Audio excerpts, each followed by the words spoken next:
আসসালামু আলাইকুম প্রিয় দর্শক, আপনারা জানেন যে এরই মধ্যে এই অন্তর্বর্তীকালীন সরকারের কাছে 4টা সংস্কার কমিশন তাদের রিপোর্ট জমা দিয়েছে এবং সেই রিপোর্টগুলোতে কিছু সুপারিশ তারা করেছে।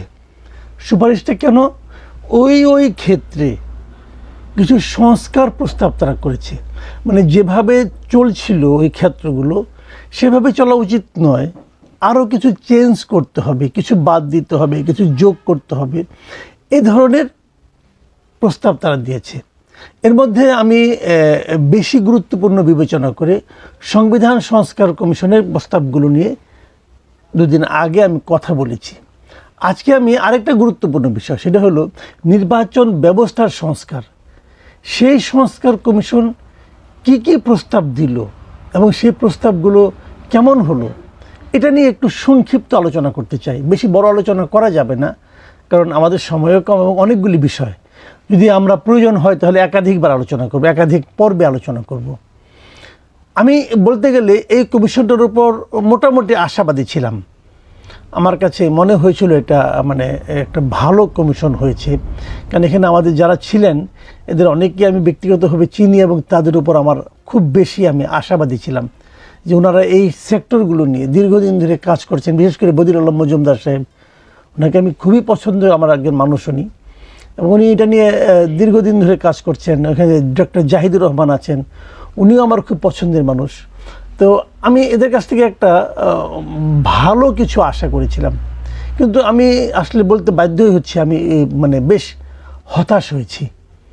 তারা যে প্রস্তাবগুলি করেছেন, সুপারিশগুলি করেছেন, আমার কাছে খুবই হতাশা ব্যঞ্জক মনে হয়েছে। আমি এর মধ্যে খুব নতুন কিছু পাইনি।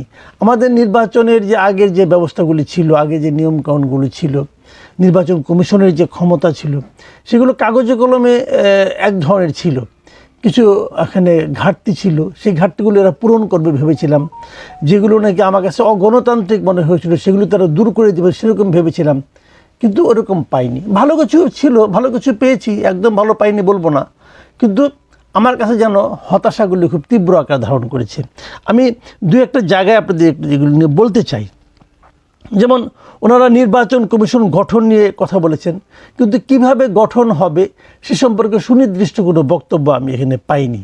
উনি বলেছেন যে ওখানে রাজনৈতিক ঐকমত্যের ভিত্তিতে নাগরিক সমাজের অর্থবহ অংশগ্রহণের মাধ্যমে স্বচ্ছতার ভিত্তিতে যোগ্য ও সুনাম সম্পন্ন ব্যক্তিদের নিয়ে এই কমিশন গঠন করা হবে। এটা তো এখনও তো এটাই হয়, নাথিং নিউ, সুনির্দিষ্টভাবে কিচ্ছু পাইলাম না এখানে। আমি একটা জায়গায় পরিবর্তন আমার পছন্দ হয়েছে, হলো নির্বাচন কমিশনের সচিব নিয়োগের দায়িত্ব সম্পূর্ণভাবে কমিশনের উপর ন্যস্ত করা। মানে সচিব যে গভর্নমেন্ট দিয়ে দিবে তা চলবে না, এটা কমিশন নিজেই করবে, এটা বলা হয়েছে। আমার এটা পছন্দ হয়েছে। যেমন আরেকটা জিনিস, স্থানীয় সরকারের নির্বাচনের অনুষ্ঠানের পুরো দায়িত্ব নির্বাচন কমিশনের কাছে ন্যস্ত করা, এটাও আমার কাছে ভালো লেগেছে। এগুলি ভালো দিক। কিন্তু রিটার্নিং অফিসার কী হবে? আমাদের এখানে নির্বাচনের সমস্ত কল কাটে কিন্তু নারে রিটার্নিং অফিসাররা, এটা কে হবে? এই ব্যাপারে কিন্তু নতুন কিছু আসেনি, আগেও এরকমই ছিল। এখানে বলা হয়েছে নির্বাচন কমিশনের নিজস্ব কর্মকর্তাদের মধ্য থেকে অগ্রাধিকার ভিত্তিতে রিটার্নিং ও সহকারী রিটার্নিং কর্মকর্তা নিয়োগ করতে হবে। এ দায়িত্ব পালনের জন্য পর্যাপ্ত সংখ্যক কমিশনের কর্মকর্তা না পাওয়া গেলে প্রশাসন সহ অন্য ক্যাডার থেকে নিয়োগ করতে হবে। মানে মোটামুটি একই। তার মানে আলটিমেটলি দেখা যাবে যে ম্যাক্সিমাম ক্ষেত্রেই জেলা প্রশাসকরাই রিটার্নিং অফিসার হবেন, যেমনটি নাকি বর্তমানে হয়ে থাকেন। তবে প্রার্থীদের যোগ্যতা ও অযোগ্যতার ক্ষেত্রে এই জায়গাটাতে আমি একদম পুরো হতাশ হয়ে গেছি।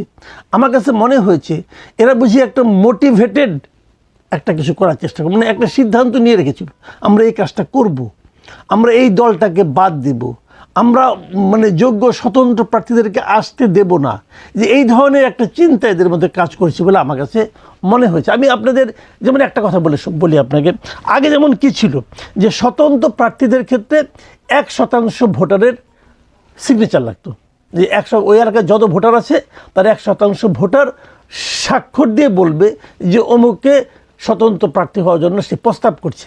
এই তো এটাতে কিন্তু বহুবিধ সমস্যা ছিল এই কারণে একটা দলীয় প্রার্থী হয়ে সে যদি 1% কম ভোটও পায়, তাহলে দলীয় প্রার্থী হওয়ার কারণে সে প্রার্থী হতে পারবে। কিন্তু একজন স্বতন্ত্র প্রার্থী 1% ভোট জোগাড় করা কিন্তু মোটামুটি কঠিন ভাই, মোটামুটি কঠিন। হ্যাঁ, তো সেটাকে আপনি কেমন করে আনবেন? 1 লাখ ভোটার থাকলে পরে সেখানে 1000 লোকের সিগনেচার নিতে হয়। 3 লাখ ভোটার থাকলে সেখানে আপনার 1% ভোট মানে কি, সেখান থেকে আপনার 3000 লোকের সিগনেচার আনতে হয়। এটা এত সহজ না। 3000 লোক কেন আপনাকে সিগনেচার করবে? কারণ এখানে তো ভোটারের যে আপনার গোপনীয়তা সেটাও তো লঙ্ঘিত হচ্ছে।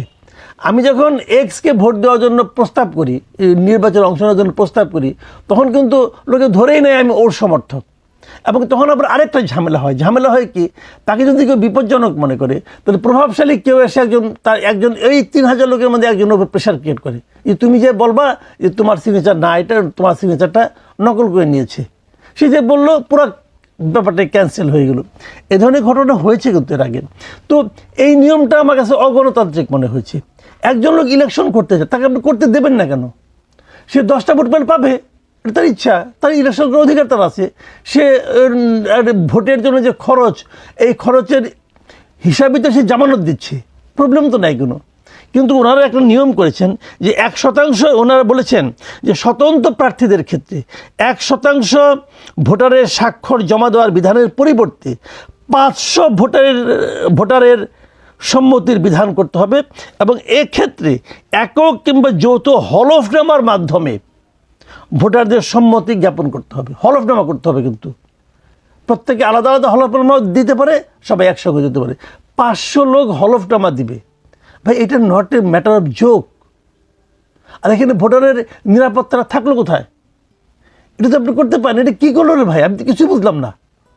কেন, কোন যুক্তিতে স্বতন্ত্র প্রার্থীকে ভোটারের স্বাক্ষর নিতে হবে? কেন, মানে ভোটটাকে সাধারণ মানুষের অংশগ্রহণটাকে তারা আরও কঠিন করে দেওয়ার চেষ্টা করছে। এটা তো হওয়া উচিত হয় নাই। মজুমদার সাহেব এটা কী করলেন আমি কিছুই বুঝতে পারলাম না। তারপরে আরেকটা জিনিস রেখেছেন যে তরুণ, ধর্মীয়, জাতিগত সংখ্যালঘু, শারীরিক প্রতিবন্ধী ব্যক্তিদের জন্য 10% মনোনয়নের সুযোগ তৈরির বিধান রাখতে হবে। কেন, এটা কেন? আপনি তরুণ বলতে আপনি কি মিন করতেছেন? মানে এটা কি ছাত্রদেরকে খুশি করার জন্য করা হচ্ছে? আমার কাছে কিন্তু ওরকম মনে হয়েছে। এই তরুণের সংজ্ঞাটা কি? তরুণ কাকে বলে? কত বছর পর্যন্ত আপনি তরুণ বলবেন? আমি তো অনেক বয়স্ক লোককেও মানে তরুণ মনে করি, আবার অনেক তরুণ লোককেও, কম বয়স্ক লোককে আমি বৃদ্ধ মনে করি। আপনার ডেফিনেশনটা কি ভাই? কাজে এটা হয় না। এইগুলো হলো কি জানেন, একটা গোষ্ঠীকে খুশি করা।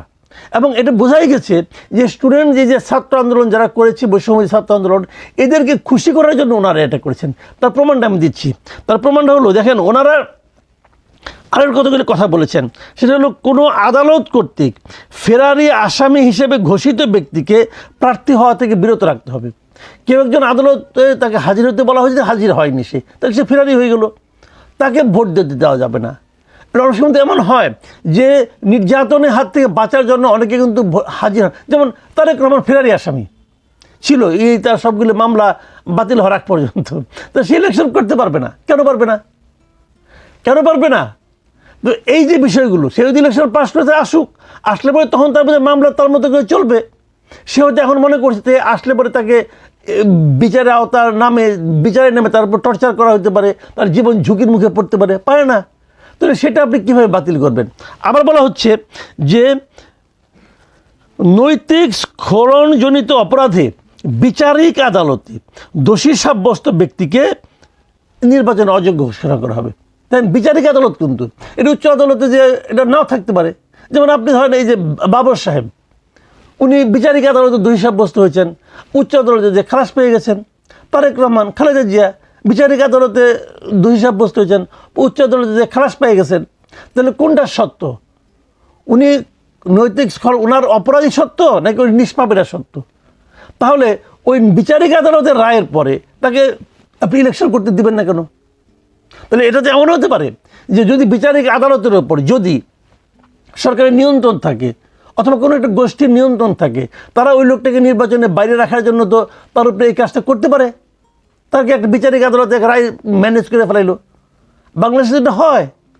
আচ্ছা, আরেকটা জায়গায় বলেছে যে আন্তর্জাতিক অপরাধ ট্রাইব্যুনালে শাস্তিপ্রাপ্তদের সংসদ নির্বাচনে দোষী সাব্যস্ত ব্যক্তিকে দোষী সাব্যস্ত হওয়ার শুরু থেকেই নির্বাচনে অযোগ্য করা হবে।